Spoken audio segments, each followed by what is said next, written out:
Hello student, welcome back to my channel. तो कैसे हैं आप सब? आई होप सब लोग अच्छे होंगे। ठीक है, आज हम एक नया टॉपिक स्टार्ट करेंगे जिसका नाम है female reproductive system. Mail reproductive system जो है आपका खत्म हो गया। फीमेल रिप्रोडक्टिव सिस्टम में आखिर देखा जाएगा कि फीमेल का रिप्रोडक्शन जो होता है उसका प्रोसेस कहाँ होता है। चलिए आज स्टार्ट करते हैं। एक छोटा सा डायग्राम आपको रिप्रेजेंट करा देते हैं। ये है आपका फीमेल रिप्रोडक्टिव सिस्टम, ये वाला हिस्सा। अगर फीमेल रिप्रोडक्टिव सिस्टम को ऐसे काटा जाएगा, काटने के बाद अगर मान लो दो हिस्सा है, इसको ऐसे काट दो।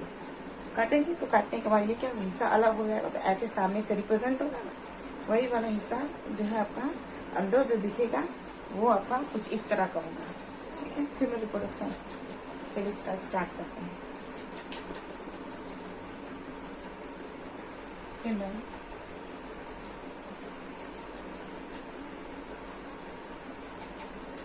रिप्रोडक्टिव सिस्टम इसे कहा जाता है मादा जनन तंत्र। ठीक है, देखो बेसिकली अगर फीमेल रिप्रोडक्टिव सिस्टम में अगर देखा जाएगा, इसमें भी दो ऑर्गन होगा। प्राइमरी सेक्स ऑर्गन होगा, सेकेंडरी सेक्स ऑर्गन होगा। जैसे हम जब टेस्टिस पढ़ रहे थे तो उसमें आपको बताया गया था कि उसका प्राइमरी सेक्स ऑर्गन क्या था, मेल में टेस्टिस था, जहाँ पे स्पर्म का फॉर्मेशन हुआ था। इसका कहने का मतलब ये है कि जो गेमीट बनाया, जो गेमीट बनाता है उसी को ही हम प्राइमरी सेक्स ऑर्गन कहते हैं, चाहे मेल हो या चाहे आपका फीमेल हो। ठीक है, सेकेंडरी सेक्स ऑर्गन क्या होता है, द्वितीयक लैंगिक अंग। वो क्या होते हैं, वो जो गेमीट बनता है उस गेमीट को एक जगह से दूसरे स्थान पर लेके जाने का काम करते हैं। तो जो एक स्थान से दूसरे स्थान पर लेके जाने का काम कर रहा है उसी को हम सेकेंडरी सेक्स ऑर्गन के नाम से जानते हैं। क्लियर है? अब देखिएगा, अगर फीमेल पढ़ रहा है तो फीमेल में प्राइमरी सेक्स ऑर्गन क्या हो जाएगा, इसका ओवरी हो जाएगा। अब मेल पढ़ रहे थे तो मेल में क्या था, उसका प्राइमरी सेक्स ऑर्गन क्या था, उसका टेस्टिस था, ब्रेसर बन रहा था, ब्रेसर था। ब्रेसर के अंदर क्या बन रहा था, आपका स्पर्म का फॉर्मेशन। स्पर्म क्या है, आपका एक प्रकार का गेमीट ही है ना। और जब वो गेमीट बन जा रहा था तो उस गेमीट को ले जाने का काम कौन कर रहा था, आपका सेकेंडरी सेक्स ऑर्गन, जिसे हम एसेसरी डक्ट कह रहे थे। तो यहाँ भी क्या है, ओवरी जो है आपका प्राइमरी सेक्स ऑर्गन है। जब ये ओवरी के अंदर अंडा बन जाता है तो इस अंडा क्या होता है, आपके सहायक नलियों से होते हुए यूट्रस के अंदर जाती है, तो जो जाएगी उसी को हम सेकेंडरी सेक्स ऑर्गन के नाम से जानेंगे। देखो तुम्हारे लिए यहाँ पे मादा जनन तंत्र, यहाँ पे इसका है जाएगा primary sex organ. Primary sex organ कौन है, हमारी ओवरी है। ठीक है, ओवरी। ओवरी किस चीज का फॉर्मेशन करती है, एक का। एक हमारा क्या है, एक प्रकार का आपका गेमीट है। क्लियर है? उसके बाद से फीमेल में अगर देखा जाएगा, ओवरी के आपका क्या होता है, ओवरी के बाद आपका ओवी डक्ट होता है। ओवी डक्ट नहीं कुछ समझ पा रहे, इसका मतलब क्या है, इसे हम फैलोपियन ट्यूब कहते हैं। ठीक है, एक आपकी ओवरी हो गई, दूसरा आपका ओवी डक्ट होगा। तीसरा जो होता है इसके अंदर यूटेरस होता है, यूटेरस होता है। चौथा क्या होता है इसके अंदर, इसका कर्विक्स होता है। और पांचवा क्या होता है, इसका वजाइना होता है। और छठवां क्या होता है, इसका एक्सटर्नल जेनिटेलिया होता है। एक्सटर्नल जेनिटेलिया, एक्सटर्नल जेनिटेलिया का मतलब होता है जो बाहर से रिप्रेजेंट होता है, जो बाहर से दिखाई देता है, उसी को हम एक्सटर्नल जेनिटेलिया के नाम से जानते हैं। तो ये देखो मादा जनन तंत्र में अगर देखा जाएगा तो प्राइमरी सेक्स ऑर्गन क्या है आपका ओवरी। ओवरी क्या करती है, आपका एग निकालने का काम करती है। ओवरी क्या करेगी, आपका एग निकालेगी। तो एग यानी कि आपका क्या है, एक प्रकार का गेमीट है। तो गेमीट है तो इसको हम क्या कह सकते हैं, primary sex organ. Primary sex organ का मतलब ही यही है कि जो युग्मक को बनाने का काम करता है। ठीक है ना, यानी कि जो युग्मक को बनाता है। सेकेंडरी सेक्स ऑर्गन का मतलब क्या है, द्वितीयक जनन अंग युग्मक को एक स्थान से दूसरे स्थान पर ले जाने का काम करता है। ठीक है, तो ये सब क्या है, ओविडक्ट, यूट्रस, कर्विक्स, वजाइना, ये सब क्या है, ये सब आपके एसेसरी डक्ट्स आएंगे, जिसे हम सेकेंडरी सेक्स ऑर्गन के नाम से जानेंगे। इसको हम यहाँ से यहाँ तक सेकेंडरी सेक्स ऑर्गन कह सकते हैं, सेकेंडरी सेक्स ऑर्गन। ठीक है, एक्सटर्नल जेनिटेलिया का मतलब क्या है, जो बाहर से रिप्रेजेंट होता है, जो बाहर से दिखाई देता है, उसी को हम एक्सटर्नल जेनिटेलिया के नाम से जानते हैं। जैसे कि हम जब पुरुष पढ़ा रहे थे मेल, तो मेल का क्या था, बाहर क्या लटका होता है, टेस्ट बाहर उसका स्कॉटम लटका होता है जिससे हम ब्रिसड कोष कहते हैं। और ब्रिसड कोष के अंदर क्या होता है, उसका टेस्टिस होता है। तो जो बाहर से दिखाई देता है, बाहर से दिखाई देता है, इसका मतलब ये इंडिकेट कर रहा है ना कि ये लड़का है। तो जो बाहर से जो अंग जैसा दिखाई देता है उसी को भी हम एक्सटर्नल जेनिटेलिया कहते हैं, चाहे आपका मेल हो या चाहे आपका फीमेल है। तो फीमेल भी बाहर से जो उसका अंग रिप्रेजेंट होता है उस चीज से हम उस चीज को हम इंडिकेट कर देते हैं कि ये क्या है, कि फीमेल है। और मेल को भी हम रिप्रेजेंट कर देते हैं कि ये क्या है, आपका मेल है। क्लियर है, उसी को ही हम एक्सटर्नल जेनिटेलिया कहते हैं। ठीक है, आप देखिए अब यहाँ पे हम आपका जो फीमेल का रिप्रोडक्टिव सिस्टम है उसको हम डायग्रामेटिक तरीके से बनाकर रिप्रेजेंट कर रहे हैं, आखिर ये कहाँ पे कैसे स्थित होता है, कौन फीमेल का रिप्रोडक्टिव सिस्टम। ठीक है, चलिए इसको यहाँ से हटा देते हैं। आप देखते हैं इसका स्ट्रक्चर कैसे है। सपोज दैट यहाँ पे मान लो ये तुम्हारी कुकी है, ठीक है।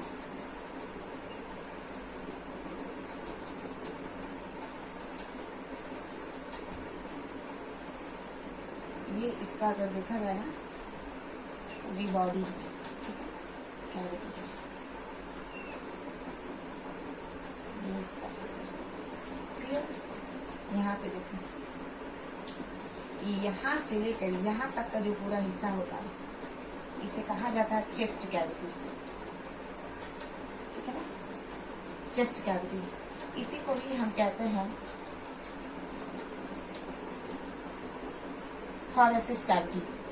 ठीक, ये नीचे का जो भाग है यहाँ से लेकर यहाँ तक का जो भाग है, नाभि तक का ये जो भाग होता है इसे एब्डोमिनल कैविटी कहते हैं, एब्डोमिनल कैविटी कहते हैं। नीचे वाला जो भाग होता है इसे कहा जाता है पेल्विक कैविटी, ठीक है। और इसी पेल्विक कैविटी में ये कुकी का रिप्रोडक्टिव सिस्टम जो होता है वो आपका होता है। ये तुम्हारा हो गया फैलोपियन ट्यूब, ये हो गया इसका वजाइना, ये हो गया इसके 2 ओवरी। कितने ओवरी हो गए इसके? 2 ओवरी। देखो बॉडी जो होता है ना तो पूरे खाली ड्रम की तरह होता है। पूरा अंदर क्या होता है, आपका कैविटी होती है, खाली होता है। अंदर क्या होता है, खाली होती है, बाकी सारे अंग क्या होते हैं उससे भर दे देते हैं। जैसे ड्रम में खाली ड्रम में पानी भर दे देते तो पुलअप हो जाता है, तो सेम बॉडी भी हमारी क्या है, पूरी अंदर से खाली है और जगह जगह पे क्या कर दिया गया, अंगों को बैठा दिया गया। तो देखो यहाँ पे जो है ना हमारा डायाफ्राम है, यहाँ पे एक डायाफ्राम है, ठीक है, डायाफ्राम इसको कहा जाता है डायाफ्राम। डायाफ्राम का मतलब क्या होता है, ये बॉडी को 2 भागों पे बांट देते हैं, ठीक है। यहाँ से लेकर ऊपर का जो भाग होता है डायाफ्राम, डायाफ्राम के ऊपर देखो तो तुम्हारे पसली वगैरह पाई जाती है। पसली के अंदर आपके फेफड़े होते हैं और फेफड़े के ही अगर देखा जाएगा दाहिने साइड में हमारा हार्ट बैठा होता है, ठीक है। तो डायाफ्राम के ऊपर वाली जो भाग होती है इसे थोरेसिस कैविटी कहा जाता है, ठीक है, या तो इसे चेस्ट कैविटी कहा जाता है जहाँ पे हमारी श्वसन की क्रियाएं चलती है। डायाफ्राम के नीचे एब्डोमिनल का जो भाग होता है, डायाफ्राम के जो नीचे वाला भाग होता है वो एब्डोमिनल का भाग होता है। यहाँ से लेकर यहाँ तक का जो भाग होता है, नाभि तक का भाग, ये हमारे एब्डोमिनल का भाग होता है। इस एब्डोमिनल के भाग में क्या होता है, आपका पेट मिलेगा, वहीं आपकी अग्न्याशय मिलेगी, वहीं आपके ग्रहणी होते हैं, छोटी आंत, बड़ी आंत, ये सारी चीजें होती है। इसे कहा जाता है एब्डोमिनल कैविटी, जहाँ पे पाचन की क्रिया होती है। जस्ट नीचे आएंगे तो हमारा पेल्विक कैविटी मिलेगी, यानी कि रिप्रोडक्टिव सिस्टम हमारा मिलता है। और इसी रिप्रोडक्टिव सिस्टम के पीछे हमारा नाल मिलता है। नाल का मतलब जो हमारा भोजन जो होता है पच के बालाशय से गुदा यानी कि रेक्टम और एनस के थ्रू बाहर की तरफ उसको निकाल दिया जाता है, एक्सप्रेशन कर दिया जाता है। क्लियर है, ये बॉडी के 3 कैविटी हो गई। ऊपर वाली चेस्ट कैविटी जहाँ से हम श्वसन की क्रिया करते हैं, चेस्ट यानी कि डायफ्राम के नीचे से लेकर एब्डोमिनल, डायफ्राम के नीचे वाली जो कैविटी होती है वो एब्डोमिनल कैविटी होती है जहाँ पे हमारा पाचन की सारी क्रिया चलती है। और नीचे जो होता है वो हमारा पेल्विक कैविटी होती है। और पेल्विक कैविटी में क्या होता है, रिप्रोडक्टिव सिस्टम। अगर मेल है तो मेल का होगा रिप्रोडक्टिव सिस्टम, अगर फीमेल है तो फीमेल का रिप्रोडक्टिव सिस्टम होगा। अगर फीमेल है तो इसी फीमेल के रिप्रोडक्टिव सिस्टम से आने वाले समय में एक बच्चे का निर्माण होगा। क्लियर है, तो ये क्या है, कुकी है। कुकी के बॉडी से डायग्रामेटिक तरीके से इस चीज को रिप्रेजेंट किया जा रहा है, आखिर ये आपका है क्या, ठीक है। अब चलिए अब हम रिप्रोडक्टिव सिस्टम को बनाते हैं। ये वाला जो हिस्सा है इस हिस्से को अब हम बनाते हैं। थोड़ा ध्यान से देखिएगा कैसे बनाते। अब देखिए अब बनाया जाएगा फीमेल रिप्रोडक्टिव सिस्टम। ये है आपकी female reproductive system, female reproductive system. इसको थोड़ा बड़ा बनाना है।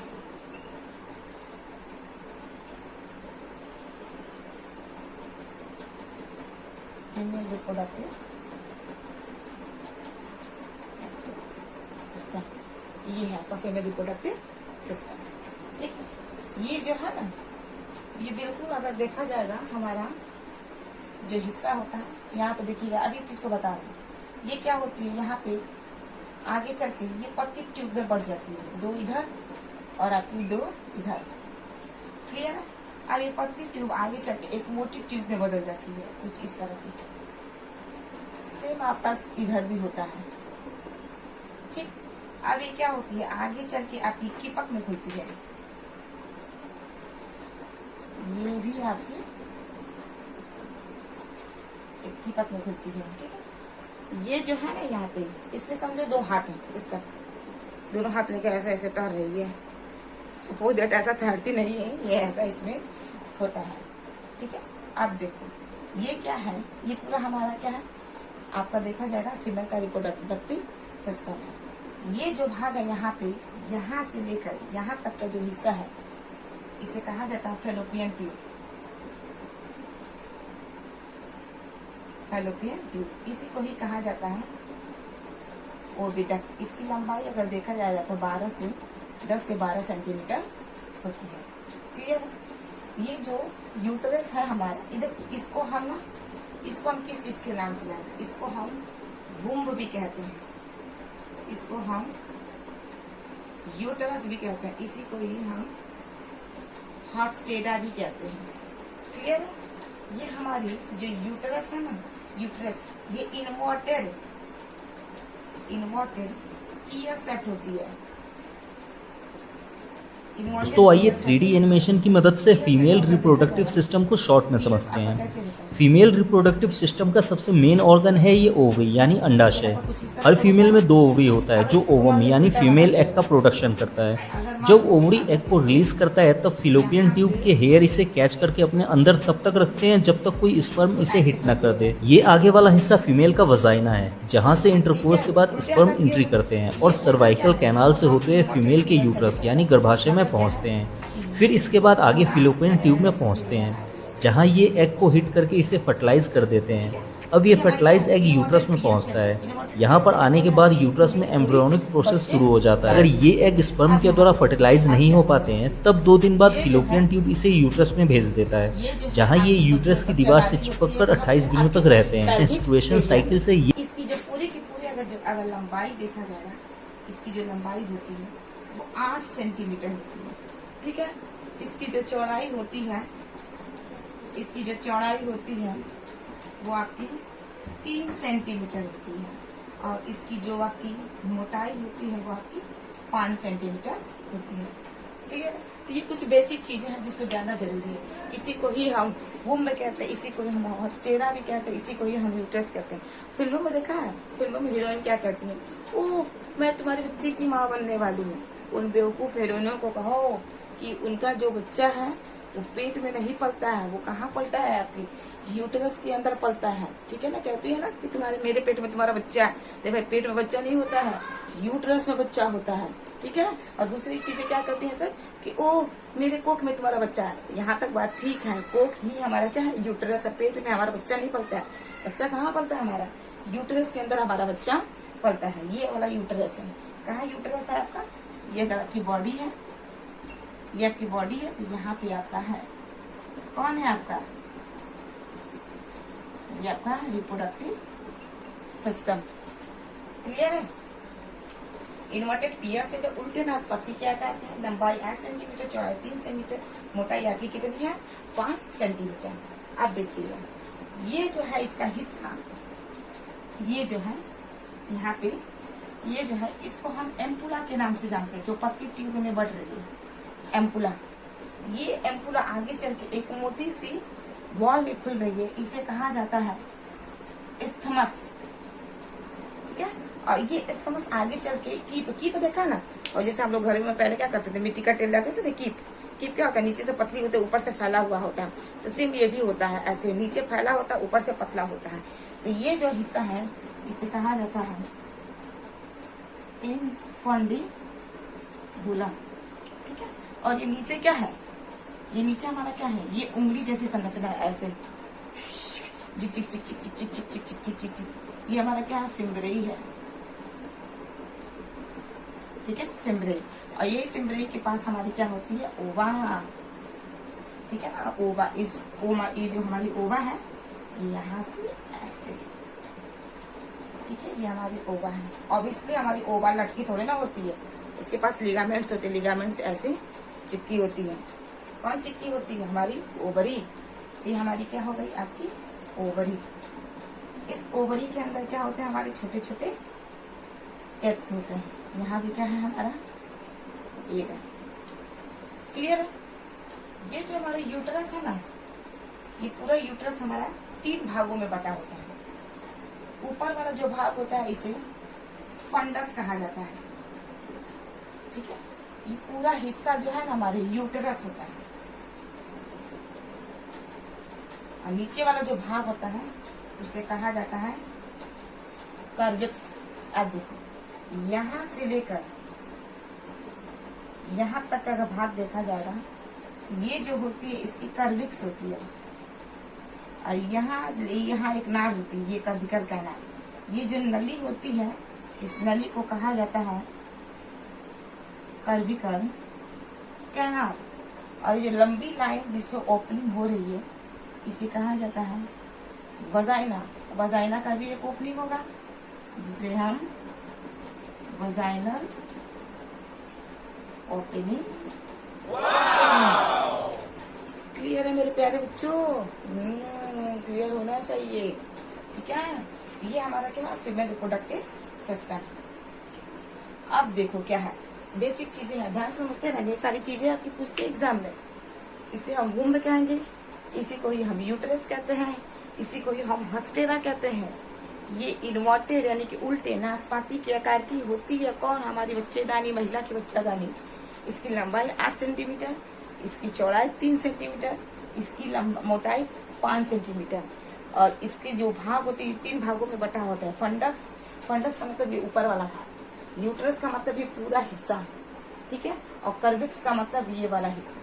एक चीज इसमें जान जाओ, ये कर्विकल कैनाल, ये जो कर्विकल कैनाल यहाँ से यहाँ तक है, और ये आपका वजाइना, यहाँ पे ऐसे लिख देते हैं, ये आपका कर्विकल कैनाल प्लस आपकी वजाइना मिलकर बनाती है बर्थ कैनाल, यानी कि बच्चे का जन्म नाल। बच्चे का जो जन्म होता है ये यहीं से आपका होता है, क्लियर है। आप देखो, अब इसमें एक इम्पोर्टेंट चीज बता रहा है, ये जो है ना, ये जो हिस्सा, इसको हम मिटा दे रहे हैं, ये वाला हिस्सा, ये जो हिस्सा है, जो यूटेरस है, ये क्या है आपका, यूटेरस है। यहाँ पे आपका बेबी का निर्माण होता है, छोटू से बेबी बनता है। ये जो पूरा हिस्सा है इसे हम यूटेरस कहते हैं। इस यूटेरस के पास देखोगे ना, यहाँ पे पतली पतली यहाँ पे लाइनिंग होती है। ये यहाँ भी लाइनिंग होगी, ये यहाँ भी लाइनिंग होगी, ये यहाँ भी लाइनिंग होगी, जो हर महीने क्या होती है, घटती बढ़ती रहती है। अगर जब मेंस्ट्रुअल साइकिल होता है तो ये क्या होती है, जैसे देखो हम महिलाओं के अंदर क्या होता है, ओव्यूलेशन होता है। हर महीने क्या होता है, अंडा निकलता है, ठीक है। और वो अंडा कब निकलेगा, मगर मान लीजिए अगर किसी का मासिक डेट, जो पीरियड्स का जो डेट है 30 तारीख है, तो 30 का अगर आधा कर लिया जाए तो 15 दिन, 15 के 2 दिन पहले और 2 दिन पीछे। ध्यान से सुनते, अगर मान लो किसी का डेट 1 से लेकर अगर मान लो 30 तारीख है, ठीक है, हमेशा वो 30 को मासिक स्राव लाती है। इसका अगर आधा कर लिया जाए, 2 कदम पीछे और 2 कदम आगे अगर चल जाए, मानो यहाँ पे 13, 14, 15, 16, 17, ये 4-5 दिन में महिला के अंदर ओव्यूलेशन होता है। ओव्यूलेशन का मतलब होता है अंडोत्सर्ग। अंडोत्सर्ग का मतलब अगर देखा जाएगा, इसके अंदर अंडा निकलता है, ठीक है। और ये अंडा जिस दिन निकलता है, अगर उस दिन इसका भेंट अगर किसी शुक्राणु के साथ हो गया तो महिला गर्भ धारण कर जाएगी। इस एक चीज हमेशा याद रखिएगा, एक ही समय पर होना चाहिए, यानी कि इधर से अंडा निकले उसी समय पर और उधर से क्या निकले, आपका शुक्राणु पहुंचे, तभी ये फर्टिलाइजेशन की क्रिया हो रही है। अगर मान इन 5 दिनों में से अंडा निकल रहा है और मेल और फीमेल एक दूसरे के साथ क्या है, इंटरकोर्स कर रहा है, तो इंटरकोर्स की संभावना क्या हो सकती है, ये चीज को रिप्रेजेंट कर रहा है कि आने वाले समय में वो महिला माँ बन सकती है, अगर बिना विदाउट प्रोडक्शन के इंटरकोर्स किया जाए तो, ठीक है। ये क्या हो रही है, ये अंडोत्सर्ग होता है। ये अंडोत्सर्ग कहाँ से होता है, यहाँ से निकलता है। ये अंडा यहाँ से निकलता है और निकलने के बाद ये जिग जिग जिग जिग जिग जिग जिग जिग यहाँ पे ये फिम्बराई होती है। जैसे ये मान लो हमारी एग है, ये हमारे ऊपर फिम्बराई है, ये ऐसे कैच करती है, ऐसे करती है, आओ बेटा आओ, आओ बेटा आओ। ये क्या करती है, अंडे को सहला सहला के अंदर अपने ले लेती है, ठीक है। और एक चीज हमेशा याद रखिएगा, अंडा जो निकलता है यहाँ से वो नॉन मोटाइल होता है, गतिशील नहीं होता है। फैलोपियन ट्यूब के अंदर बहुत छोटे छोटे पतले हेयर्स होते हैं, जिसे सिलिएटेड सेल्स के नाम से जाना जाता है। यहाँ पे पतले पतले अगर देखा जाएगा, यहाँ पे तो सेल्स होते हैं, ठीक है ना, बाल होते हैं। इन्हीं सेल्स की वजह से क्या होती है, अंडा जो होती है वो तैर जाती है। ये फिर यहाँ से आपकी यहाँ पहुंचती है, फिर यहाँ से आपकी यहाँ पहुंचती है। क्लियर है। अब देखिए एक चीज को, ये दीवार है, ये एक ही दीवार है। एक चीज और देखिए तो ये आपके अंडा यहाँ पे पहुंच गई थी, इस चीज को यहाँ पे भी हम रुक रहे हैं। ये अगर देखा जाएगा एंडोमेट्रियम के बाद में यहाँ पे एक और दीवार होती है, इधर भी होती है, इधर भी होती है। ये जो दीवार होती है इसे कहा जाता है मायोमेट्रियम। मायोमेट्रियम। और ये मायोमेट्रियम के बाहर एक और दीवार होती है। ये दोनों दीवार मिलकर आपकी एक मोटी दीवार का निर्माण करते हैं। इस बाहर दीवार को कहा जाता है पेरीमेट्रियम, ठीक है। ये देखो, ये पेरीमेट्रियम और ये मायोमेट्रियम ही मिलकर क्या करती है, जब बच्चा होता है ना तो कॉन्ट्रैक्शन पैदा होता है। इन्हीं मसल्स के अंदर से क्या होती है, वेव निकलती है।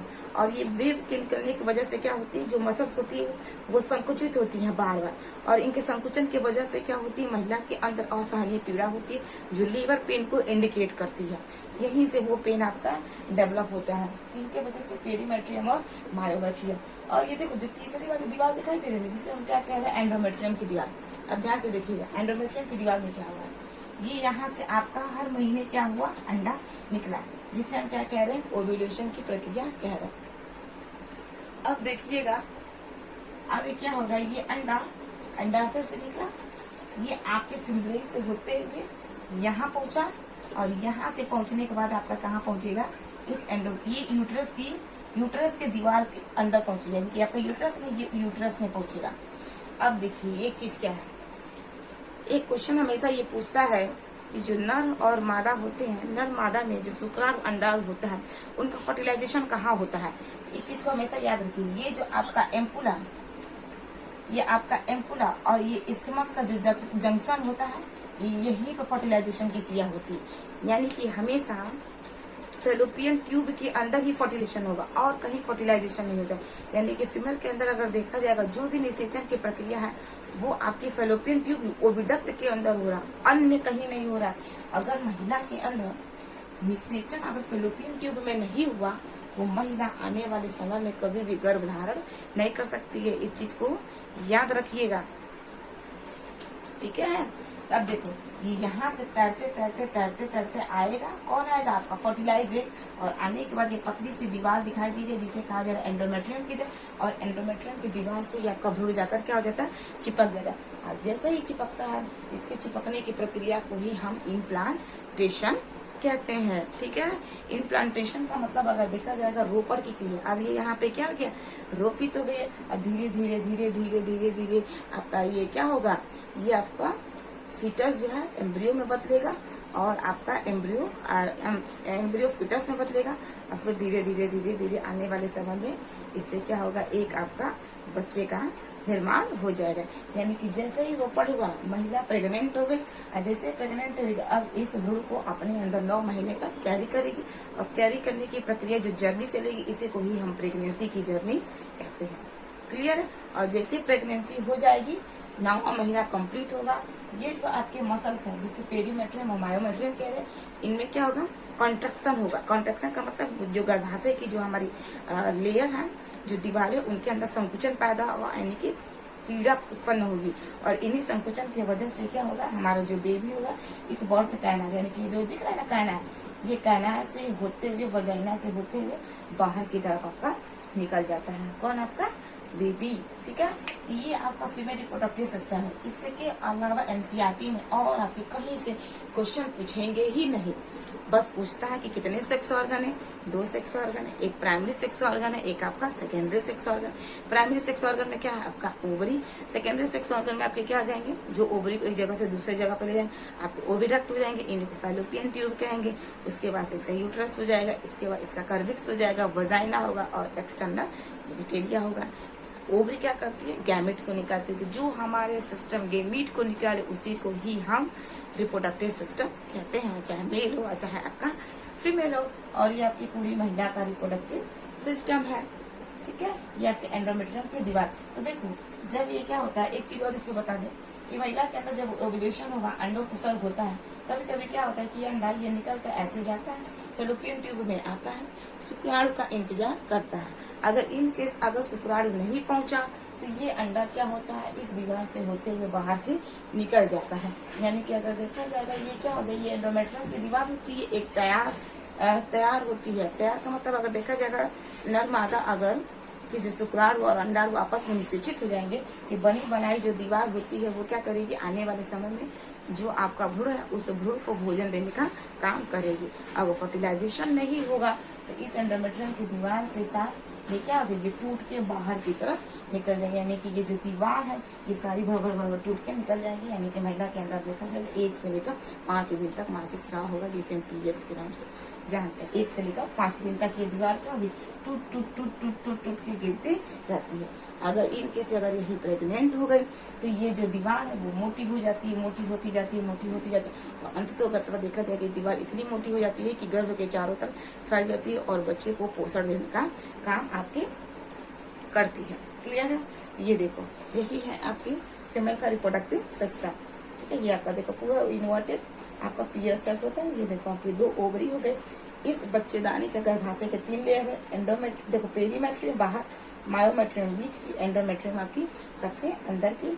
ये आपकी यूटेराइन कैविटी होती है, ऊपर का जो भाग फूला वाला होता है उसे यूटरी फंगस कहते हैं। ये आपका यूटरस होता है और नीचे का जो भाग होता है वो आपका कर्विकल कैनाल होता है। ये फिम्ब्रेई होती है जो अंडे को क्या करती है, खींचती है। आओ बेटा आओ, आओ बेटा आओ। फिम्ब्रेई, फिम्ब्रेई के ऊपर वाला जो भाग होता है इन्फेंडिबुलम, एम्पुला होता है और एम्पुला के ऊपर क्या होता है आपका एस्थमस। एम्पुला इधर होता है, ये जो पत्ती नहीं होती इसे एम्पुला, एम्पुला के बाद आपका एस्थमस होता है। ठीक है, एम्पुला के बाद आपका एस्थमस। इन तीनों को ही मिलाकर हम क्या कहते हैं, फैलोपियन ट्यूब। यानी कि यहाँ से यहाँ तक का जो भाग है इसी फैलोपियन ट्यूब को, इसी को हम ओविडक्ट कहते हैं, जिसकी लंबाई 12 से 15 सेंटीमीटर है। अगर किसी महिला के अंदर फैलोपियन ट्यूब को काट के हटा दिया जाएगा तो महिला कभी भी मां नहीं बन सकती। इस फैलोपियन ट्यूब में गड़बड़ी नहीं होनी चाहिए। कभी कभी जानते हो क्या होता है, महिलाओं के अंदर अगर देखा जाएगा नर मादा के जो अंडा शुक्राणु यहाँ पे फर्टिलाइज कर जाते हैं। इन केस क्या होता है कि यहीं पे वो धीरे धीरे धीरे धीरे धीरे धीरे बढ़ना स्टार्ट कर देते हैं। फर्टिलाइजेशन यहीं पे हुआ और फर्टिलाइजेशन के बाद भी क्या हो रहा है, वो एम्ब्रियो को धीरे धीरे धीरे धीरे बढ़ने लगा। जब बढ़ने लगेगा तो ये दीवार ये नली क्या हो जाएगी, मोटी हो जाएगी ना, बहुत पतली नली होती है। ठीक है ना, 10 से 12 सेंटीमीटर के, धीरे धीरे धीरे धीरे फूलने लगेगी। जब फूलने लगेगी तो बहुत सारा इसके अंदर क्या हो जाएगा, ब्लड इकट्ठा हो जाएगा और उस महिला के अंदर ये ट्यूब फट जाएगी। और जब फट जाएगी तो वो महिला मर भी सकती है। ठीक है, जब ये फट जाएगा तो डॉक्टर इस ट्यूब को काट के हटा देगा। जब काट के हटा देगा तो महिला आने वाले समय में गर्भ धारण नहीं कर पाएगी। उसके लिए बस एक ही ऑप्शन बचता है, IVF। ठीक है, ये पूरा महिला का आपका रिप्रोडक्टिव सिस्टम है। ठीक है, अब इस रिप्रोडक्टिव सिस्टम के जो चीज भी है उसको हम लाइन बाय लाइन पढ़ें। ठीक है, यही देखो इसका रिप्रोडक्टिव सिस्टम है, यहाँ पे ये वाला है इसका। ठीक है, इस चीज को हम अभी आगे हम अच्छे तरीके से डिक्लेयर करेंगे। ठीक है ना, तब तक के लिए इसमें इतना ही। वीडियो अच्छा लगा हो तो प्लीज लाइक करिए, शेयर करिए, सब्सक्राइब करिए मेरे चैनल को। ठीक है, सपोर्ट करिए ताकि हम इस चैनल को आगे की तरफ लेकर जाए। प्लीज सब्सक्राइब करिए। Thank you so much, bye.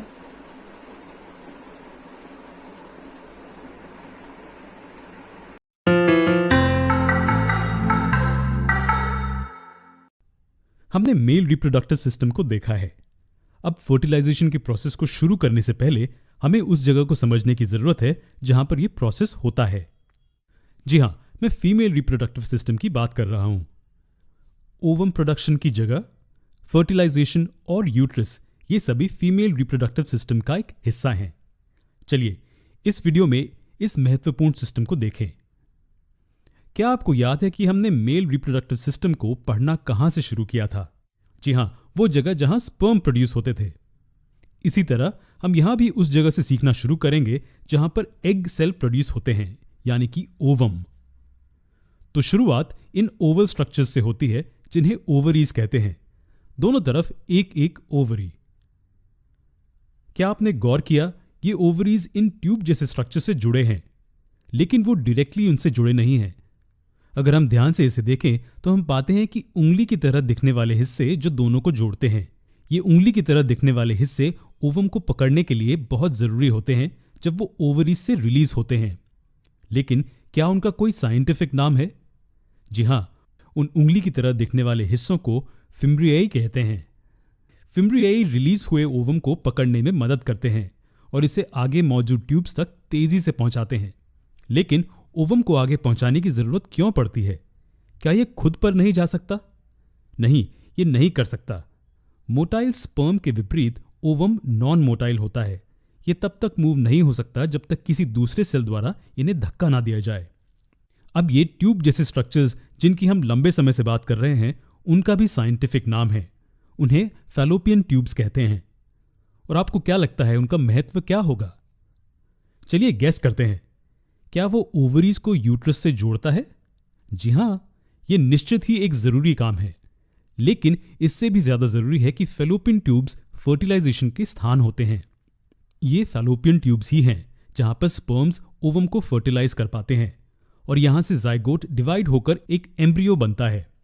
अब यह एम्ब्रियो आगे कहां जाएगा? लाजमी है यूट्रस में। हम जानते हैं कि यूट्रस, जिसे आमतौर पर वूम्ब कहा जाता है, बच्चों के विकास की जगह होती है। और जब बच्चा पूरी तरह विकसित हो जाता है तो वो मां के शरीर से वजाइना के जरिए बाहर निकलता है। क्या हम जानते हैं कि वजाइना क्या है? ये मूल रूप से बाहर की ओर खुलने वाला एक छोटा सा रास्ता है। ये वो जगह है जहां स्पर्म्स फीमेल शरीर में एंटर होते हैं। दूसरी ओर बच्चे के जन्म के वक्त बच्चे को शरीर से बाहर निकालने के लिए इसी रास्ते का इस्तेमाल किया जाता है। अब जब आपने दोनों रिप्रोडक्टिव सिस्टम्स को समझ लिया है तो क्या आप बता सकते हैं कि कौन सा दूसरे की तुलना में ज्यादा कॉम्प्लेक्स है? जरा सोचिए। अगर आप सोचते हैं कि वो मेल रिप्रोडक्टिव सिस्टम है तो आप गलत हैं। जी हां, फीमेल रिप्रोडक्टिव सिस्टम ज्यादा कॉम्प्लेक्स है। इस सिस्टम को फर्टिलाइजेशन के पूरे प्रोसेस के साथ साथ बच्चे के बढ़ने और विकास के लिए डिजाइन किया गया है। यही कारण है कि मेल रिप्रोडक्टिव सिस्टम की तुलना में यह थोड़ा ज्यादा कॉम्प्लिकेटेड है। यह सिर्फ एक ओवरव्यू था फीमेल रिप्रोडक्टिव सिस्टम के बारे में। जब हम फर्टिलाइजेशन और एम्ब्रियो के विकास के प्रोसेस को डिटेल में समझेंगे तब हमें पता चल जाएगा कि इस सिस्टम में हर ऑर्गन कैसे काम करता है। उसके लिए आपको हमारा अगला वीडियो देखना होगा।